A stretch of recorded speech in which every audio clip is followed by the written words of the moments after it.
Good morning, students. Today we'll discuss about the economic reforms under liberalization. We have already discussed the elements of new economic policies. These were liberalization, privatization, and globalization. These were the main elements which were introduced in new economic policies in 1991. Now we will discuss about the reforms which were taken under liberalization process. Liberalization, as we know that this is the process of reducing or removing the controls from the trade. Now, the first reform under liberalization was industrial sector reforms. Many or various reforms were introduced for industries. The first one is abolition of industrial licensing. As we know that prior to 1991 or till 1990, the government had adopted the licensing policies for private sector in order to protect the public sector industries, because the government was of the opinion that if private sector was left free, it will exploit the resources for their own benefits, or we can say that private sector works for the profit motive. That's why it will exploit the resources of the economy for their own benefit rather than public welfare. That's why public sector was given a major or primary role to play in the policies of till 1990. And private sector was restricted by licensing policies. That means the private sector has to commence business. uh, the private sector has to take the license for commencing or setting up their industries. Now in 1991, such restrictions have been lifted up. The licensing policy was abolished by the government. The private sector industries were free to set up their industries or set up their units in any industry or in any production area, except the five industries which were reserved by the government for public sector only. These were, say, liquor and alcoholic products, cigarette and tobacco products, defense equipments, industrial explosives, and dangerous chemicals. These were the five industries for which license was compulsory, or was made compulsory or mandatory for the industries to start their business. That means either private sector or public sector industry which are entering in the production of these products, they have to take up the license from the government. Except these five industries, no other production areas needed license policy. The next one is contraction of public sector. As we have discussed earlier that public sector was given a major or important role to play in the economic growth or the development of the country. Now, after analyzing or assessing the results of the public sector, or as we know or as we have discussed that the public sector enterprises or the public monopolies were proved inefficient, because due to lack of competition from the private sector, public sector industries did not introduce any innovation or did not adopt any innovation. That's why their technology as well as their products became outdated and their demand decreased in domestic as well as in foreign markets. That's why those public industries were going into heavy losses. As a result, the government contracted the role of public sector in industries. Now, the government has reserved only two areas or two production areas for the public sector only. These are atomic energy and railways. Only these two industries were kept by the government under their own control. All other sectors or all other production areas were left free for the private as well as public sector industries. The next one is de-reservation of production areas. Previously, to protect the interest of small scale industries, the government has reserved some areas of production only for small scale industries. The large scale industries were restricted to enter in these production areas. Means some products were reserved or their production were reserved for the small scale industries only, or you can say these products will only be produced by small scale industries only. The large scale industries were not allowed to produce such goods and products, you can say. Now, the government has abolished the reservation policy for small scale industries, and now the production areas were left free on the free play of market forces. These are demand and supply. That means all the resources, available resources, were allocated by these market forces. Either large scale or small scale industries can produce any of the goods or products. You can say कि previously जो government ने small scale industries को protection देने के लिए जो policy adopt की थी, रिजर्वेशन पॉलिसी, जिसमें कुछ प्रोडक्ट्स का प्रोडक्शन सिर्फ स्मॉल स्केल इंडस्ट्रीज ही कर सकती थी, लार्ज स्केल इंडस्ट्रीज को परमिशन नहीं थी। तो दैट मीन्स वहाँ पे सिर्फ स्मॉल स्केल इंडस्ट्रीज का मोनोपोली था, लार्ज स्केल इंडस्ट्रीज के साथ कॉम्पिटिशन नहीं था। अब उन स्मॉल स्केल इंडस्ट्रीज के रिजर्वेशन को ख़त्म कर दिया है, क्योंकि कॉम्पिटिशन हमेशा ही जो है बैकवर्डनेस लेके आता है। लैक ऑफ कंपटीशन या एब्सेंस ऑफ कंपटीशन हमेशा बैकवर्डनेस लेके आता है, क्योंकि इंडस्ट्रीज जो है वो इनोवेशन अडॉप्ट नहीं करेंगी अगर उन्हें कंपटीशन नहीं मिलेगा। ऐसा ही स्मॉल स्केल इंडस्ट्रीज के साथ हुआ। तो स्मॉल स्केल इंडस्ट्रीज की जो रिजर्वेशन पॉलिसी थी उसको ख़त्म कर दिया गया। Now they had to compete with large scale industries also. The next one is expansion of production capacity. After abolition of licensing policies, many industries came up, or many production units came up in the industries. As a result, the production capacity has been increased.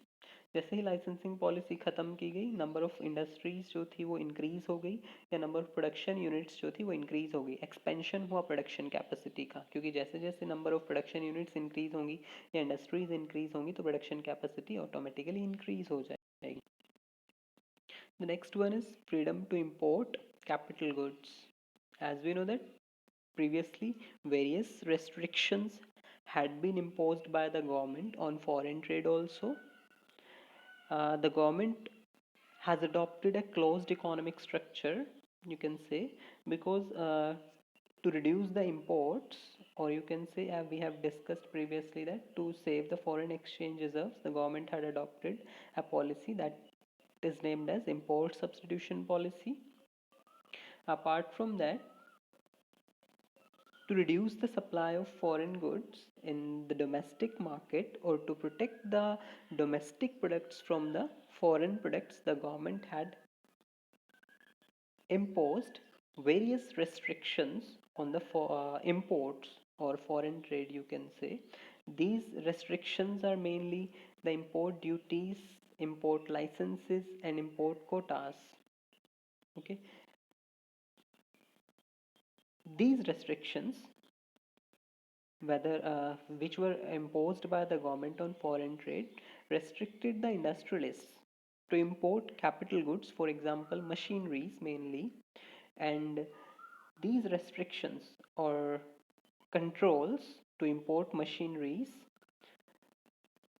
resulted into backwardness of domestic trade or domestic production. Means imports के ऊपर जो restrictions government ने लगाए थे, जिसकी वजह से imports कम हुए, तो उसका रिजल्ट क्या हुआ कि जो इंडस्ट्रियलिस्ट थे या इंडस्ट्रीज थी जो फॉरेन से मशीनरीज या कैपिटल गुड्स इंपोर्ट कर रही थी, उनका इंपोर्ट्स भी कम हो रहा था। मींस मशीन्स या टेक्नोलॉजी कम इंपोर्ट हो रही थी, जिसकी वजह से जो इंडस्ट्रीज थी वो बैकवर्ड हो रही थी या फिर अपग्रेडेड टेक्नोलॉजी यूज़ करने में असमर्थ थी, अनेबल थी टू यूज़ द एडवांस और upgraded technology. Now these restrictions have been lifted up. As a result, the industries were free to import upgraded technology or advanced technology. As a result, their production capacity has been increased and improved. उनके products की quality भी improve हुई, नई technology use करने से उनकी production capacity या efficiency भी increase हो गई। The next reforms which were introduced under liberalization, these were financial sector reforms. Apart from industrial sector reforms, some financial sector reforms were also taken under liberalization policies. Mainly in financial sector reforms, we take into consideration the banking and non-banking financial institutions, stock exchange, and foreign exchange markets. Okay.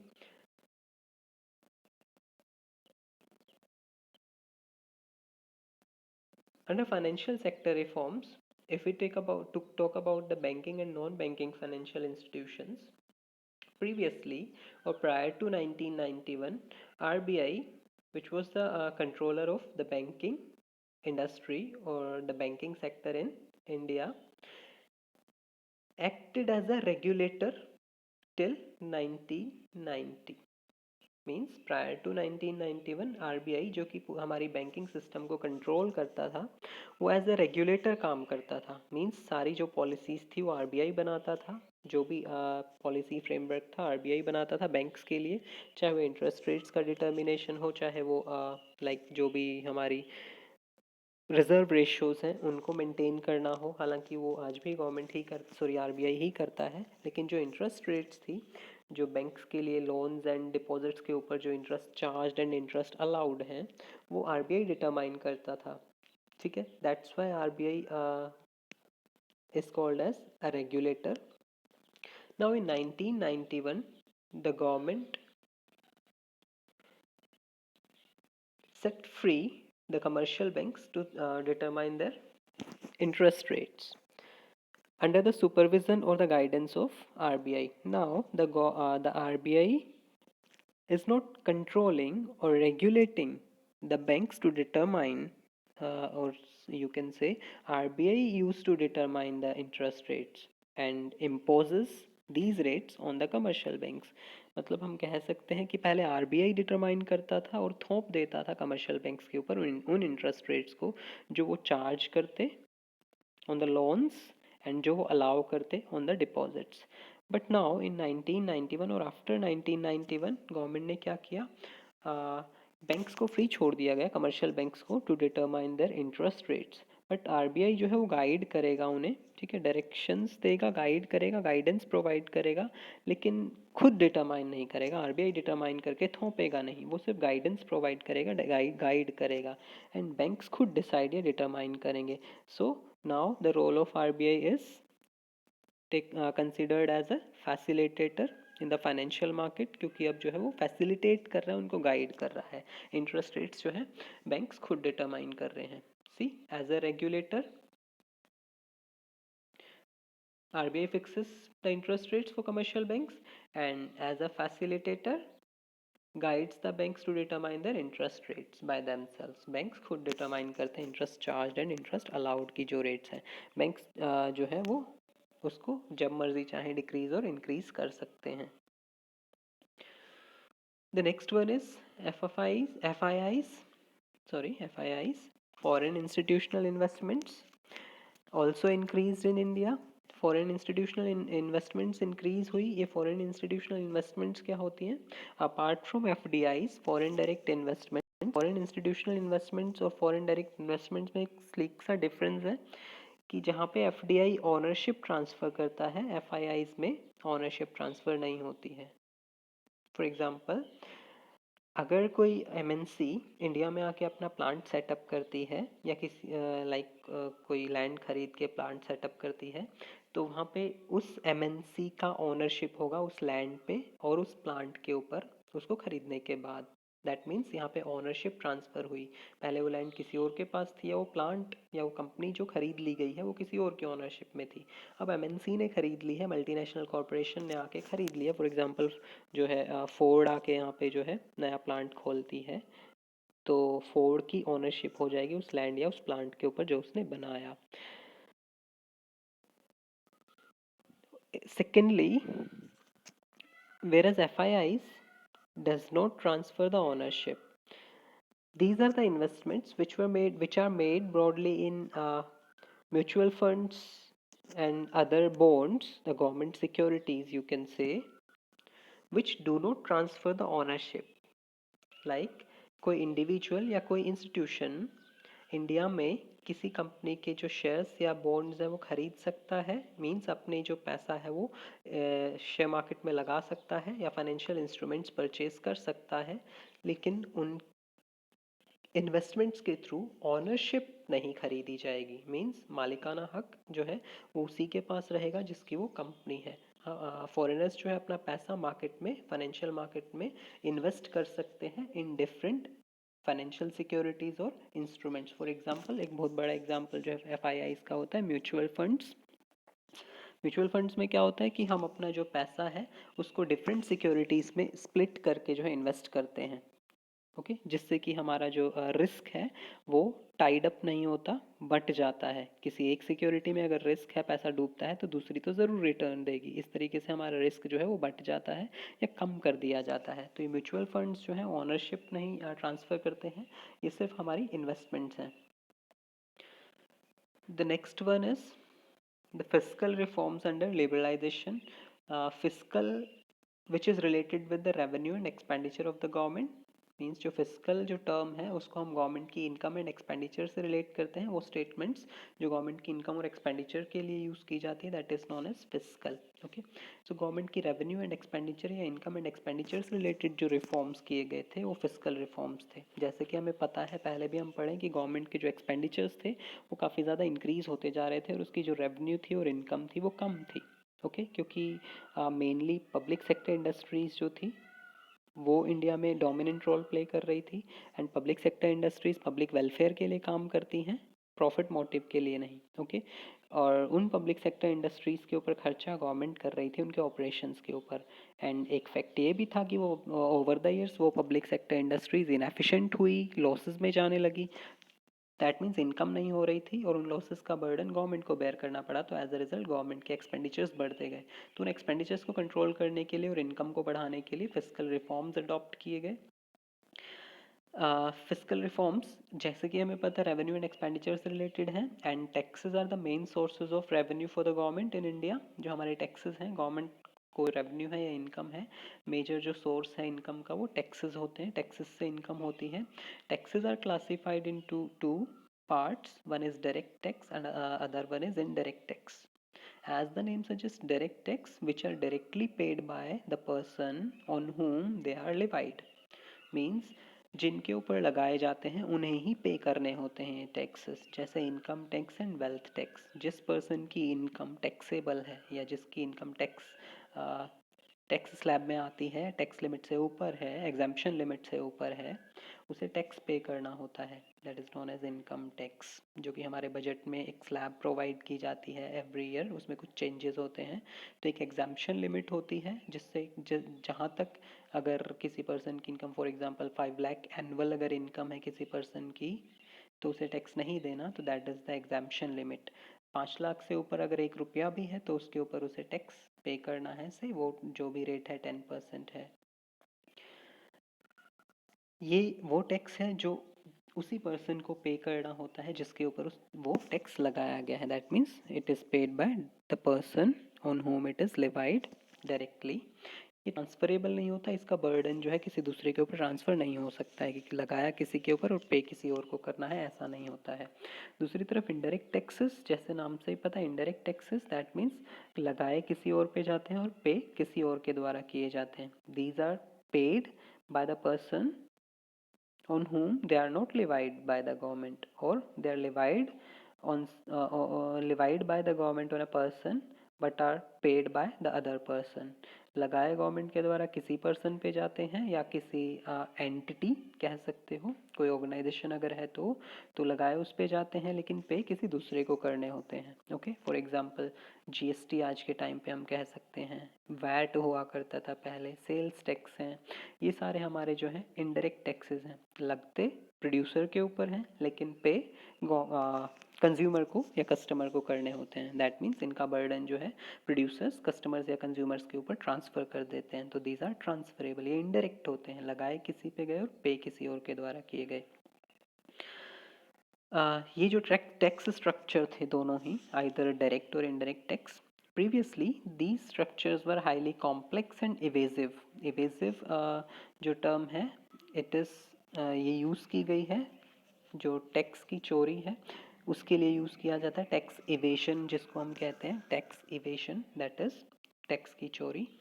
तो हमारा जो पहले taxation structure था वो complex था काफ़ी, means easy to understand नहीं था, और ऐसे लूप होल्स थे उस टैक्स स्ट्रक्चर में कि इजीली जो है लोग टैक्स इवेड कर सकते थे। कुछ लूप होल्स थी, कमियां थी ऐसी उस स्ट्रक्चर में कि इजीली टैक्स चोरी किया जा सकता था, इवेड किया जा सकता था। टैक्स इवेजन का मतलब होता है कि आपके ऊपर जितना टैक्स बनता है आप उतना पे नहीं कर रहे हैं, ठीक है। कुछ ऐसी गलत तरीके यूज़ करके अपना टैक्स बचा लेते हैं। दैट मीन्स गलत तरीके यूज़ करके टैक्स बचा लिया जाता है, छुपा लिया जाता है। ओके जितना आपका टैक्स बनता है उतना टैक्स पे नहीं किया जा रहा है, कुछ गलत तरीके जो है यूज़ करके, अनफेयर मीन्स यूज़ करके आपने अपना टैक्स सेव कर लिया है। That savings through unfair means is known as tax evasion. या फिर आपने पे ही नहीं किया है, वो इनकम आपने शो ही नहीं की है जिसकी वजह से आपका टैक्स नहीं दिखाया जा रहा है, ये टैक्स इवेजन होता है। ऐसा नहीं है कि टैक्स पे किया गवर्नमेंट से चुरा लिया, लाइक दैट, ऐसा नहीं है। मीन्स आपने पे ही नहीं किया, जितनी लाइबिलिटी या टैक्स कंप्लायंस आपका बनता था उतना आपने पे ही नहीं किया। या तो क्या किया, अनफेयर मीन्स यूज़ करके सेव कर लिया टैक्स गलत तरीक़ों से, या फिर आपने वो इनकम दिखाई ही नहीं जिसके ऊपर टैक्स बनता है। ओके तो कुछ लूप होल्स की वजह से, टैक्स स्ट्रक्चर में कुछ लूप होल्स थे, कमियां थी, जिस वजह से इजीली लोग टैक्स इवेड कर पाते थे।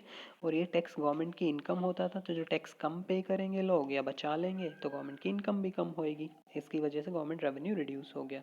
नाउ गवर्नमेंट ने 1991 में कुछ रिफॉर्म्स किए टैक्सेशन स्ट्रक्चर में, एंड हालांकि वो कई बार या फ्रीक्वेंट जो रिफॉर्म्स होते रहते हैं, तो इन रिफॉर्म्स जैसे कि हमने जीएसटी पढ़ा, पहले वैट को रिप्लेस करते हुए जो है जीएसटी आया, वैल्यू एडेड टैक्स को रिप्लेस करते हुए जीएसटी आया। तो टाइम टू टाइम जो है उसमें चेंजेस आते रहते हैं। एंड डायरेक्ट टैक्सेस जो है गवर्नमेंट कई बार जो है उसकी स्लैब्स को चेंज करती रहती है। तो कुछ ऐसे रिफॉर्म्स गवर्नमेंट लाती है टाइम टू टाइम जिससे कि उसके स्ट्रक्चर को सिंप्लीफाई किया जाए और उसके लूप होल्स को कम किया जाए। तो 1991 में भी ऐसा ही हुआ, टैक्स स्ट्रक्चर्स के लूप होल्स को ख़त्म किया गया एंड जो हमारी पॉलिसी थी या स्ट्रक्चर्स थे उसको सिंप्लीफाई किया गया। Now it is not highly evasive और it is not easy to evade the taxes, जिसकी वजह से गवर्नमेंट्स को ज़्यादा टैक्सेस मिलने लगे और गवर्नमेंट की रेवेन्यू या इनकम इंक्रीज हुई। The next reforms were external sector reforms. External sector reforms mainly include foreign exchange reforms and foreign trade policy reforms. Take foreign exchange reforms. Foreign exchange reforms are related with the foreign supply of foreign currency. To increase the supply of foreign currency, government adopted devaluation of the current currency. Government ने currency का devaluation adopt किया या फिर government ने currency को डिवैल्यूएट कर दिया। हालांकि हमने पहले भी डिस्कस किया था कि ये जो रिफॉर्म्स हैं, ये रिफॉर्म्स हमने आईएमएफ एंड वर्ल्ड बैंक की डायरेक्शंस पे अडॉप्ट किए थे। तो वहाँ पे वर्ल्ड बैंक एंड आईएमएफ ने हमें डायरेक्ट किया कि आपको अपनी करेंसी को डिवैल्यूएट करना पड़ेगा। ओके 1991 में हमने जो डिवैल्यूएशन किया था वो हमें डायरेक्शंस दी गई थी, इंस्ट्रक्शंस दी गई थी कि अगर आपको फर्दर लोन चाहिए हमसे, वर्ल्ड बैंक एंड आईएमएफ ने कहा if you need further loan और we only will sanction the further loan if you devaluate your currency, means you need to devaluate otherwise your economy will crash. आपको devaluate करने की ज़रूरत है क्योंकि हमारे पास जो फॉरेन करेंसी रिजर्व्स थे वो सिर्फ इतने ही थे। हर एक स्टडी की बात की जाए, एक रिपोर्ट की बात की जाए, तो हमारे जो फॉरेन करेंसी रिजर्व्स थे वो सिर्फ इतने ही थे कि हम 3 हफ्तों का, या गवर्नमेंट जो है सिर्फ 3 हफ्तों का जो इंपोर्ट बिल है वो ही पे कर सकती थी। उससे ज़्यादा इंपोर्ट बिल पे करने के लिए हमारे पास फॉरेन करेंसी रिजर्व्स नहीं थे। इसलिए फॉरेन करेंसी रिजर्व्स को इंक्रीज़ करने के लिए हमें अपनी करेंसी को डिवैल्यूएट करना पड़ा। Now what is devaluation of currency? Devaluation means reducing the value of domestic currency in comparison to foreign currency. Foreign currency के मुकाबले अपनी करेंसी की वैल्यू को जो है रिड्यूस कर देना, ये गवर्नमेंट करती है। एक डेप्रिसिएशन होता है जो ऑटोमेटिकली रिड्यूस हो जाती है मार्केट फोर्सेस के अकॉर्डिंग, डिमांड एंड सप्लाई के अकॉर्डिंग जो वैल्यू रिड्यूस होती है, दैट इज डेप्रिसिएशन। ये मैक्रो में हम पढ़ेंगे। एंड डिवैल्यूएशन एक कॉन्सेप्ट है जिसमें गवर्नमेंट जो है वो अपनी करेंसी की वैल्यू को जो है कम कर देती है फॉरेन करेंसीज के मुकाबले। इसका सीधा सीधा इफेक्ट पड़ता है कि जो फॉरेन करेंसीज हैं उनकी परचेजिंग पावर डोमेस्टिक मार्केट में इंक्रीज हो जाती है। मीन्स अगर हम बोलें for example $1 is equals to ₹50 and now $1 is equals to ₹60। Okay यहाँ पे अगर $1 ₹60 के इक्वल है, $1 is equals to ₹50, $1 is equals to ₹60. That means in this case the one is able to buy more with dollar in Indian market, क्योंकि इस case में $1 से हम 60 रुपए की चीज़ खरीद सकते हैं, प्रीवियसली जो कि $1 से सिर्फ 50 रुपए की वैल्यू की चीज़ें ही खरीदी जा सकती थी. दैट मीन्स इसने एक परचेजिंग पावर इंक्रीज कर दी, किसकी?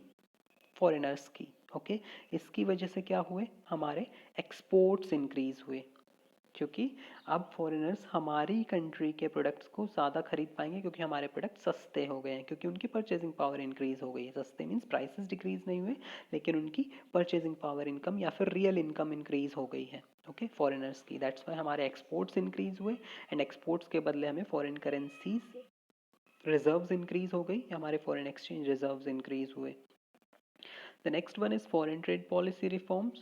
Foreign trade policy reforms related to exports and imports. हमने पहले भी डिस्कस किया कि 1990 तक हमारी इकोनॉमी एक क्लोज्ड इकोनॉमी थी. मींस गवर्नमेंट ने एक्सपोजर नहीं दिया था इंडियन इकोनॉमी को to the global economy. Imports के ऊपर काफ़ी सारे रेस्ट्रिक्शंस लगाए हुए थे, import duty, import licensing, import quotas, and exports को प्रमोट नहीं किया जा रहा था, क्योंकि हमारी जो पॉलिसी थी वो इंपोर्ट सब्सटीट्यूशन पॉलिसी थी रादर देन एक्सपोर्ट प्रमोशन. तो ना तो एक्सपोर्ट्स की तरफ ध्यान दिया जा रहा था और एक इंपोर्ट्स को रेगुलेट किया जा रहा था बहुत सारी बैरियर्स लगा के. Now in 1991 the government had made the economy as an open economy by removing or reducing these barriers. Okay, तो इस तरीके से गवर्नमेंट ने जो है, जो हमारी प्रोटेक्शन पॉलिसी थी, डोमेस्टिक ट्रेड प्रोटेक्शन पॉलिसी थी, उसको ख़त्म कर दिया. फॉरेन ट्रेड जो था उसके ऊपर लगे हुए रेस्ट्रिक्शंस जो थे या बैरियर्स थे उनको कम या फिर बिल्कुल ही ख़त्म कर दिया गया था. Okay, that's why the government we can say that the government has given up to the protection policy. और ये प्रोटेक्शन पॉलिसी जो कि डोमेस्टिक ट्रेड को दी गई थी वो ख़त्म कर दी गई थी. ये रिफॉर्म्स थे जो गवर्नमेंट ने अडॉप्ट किए थे, इंट्रोड्यूस किए थे अंडर लिबरलाइजेशन पॉलिसीज़